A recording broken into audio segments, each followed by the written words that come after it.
ngicela nama uthola umsebenzi ungakhohlwa usuku lakho lokuqala uyakhumbula mawubulisa security ubulisa umama oklinayo ubulisa bonke abantu because bowusase nervous stay nervous na 3 years later mangabe usasebenza same company bulisa bonke labo bantu labo ngoba once sajwayela amakhona so uyabona kahle ukuthi konje security li lower than wena umama oklinayo ulower than wena kanti lesikhathi ufika bowubulisa wabuza first question ku security wathi mfowethu ikula kukhona khona washo wathi yakula wadibana nomama oklinayo ephashisini wathi mama ireception ekuphi wakubonisa umama wathi nayi ireception so uholile ka 3 ka 4.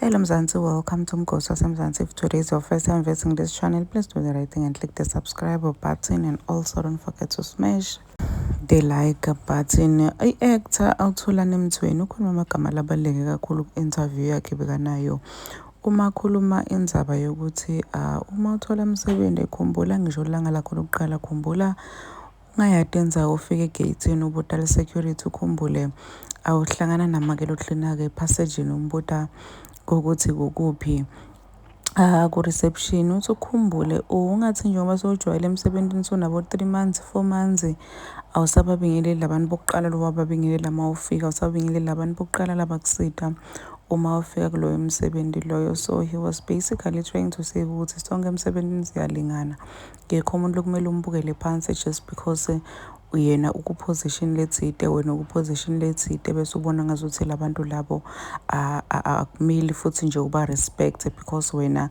mhlambe ngoba usetulu nabo ngeposition. So abantu abaningi nje Nkosi yami bashilo ukuthi cha waze wayebeka budi waze walikhuluma liqiniso uqinzetela nje kuleyo ngulumo yakho leyo ngoba liqiniso olelingana kuphikiswa abantu bathi bafika emisebenzini sebajwayele sekunalaba ngasabakhulumisa sekunalaba abangasabathanzi laba ngasababingelele because umbuka amnyatha ambukele phansi thinking ukuthi lona uphansi kwami ngidzinga nje nokumhlonipha uthi hlonipha nje supervisor ne-CEO kuphela the rest akanandzaba nayo. So he's saying ukuthi khumbula langa lakho lokuqala emsebenzini ukhumbula usatithoba ukhumbula usabingelela wonke umuntu ukhulumisa wonke umuntu because ufuna ukuthi bakuside. Please do comment what you think below down on the comment section. Don't forget to hit the notification bell.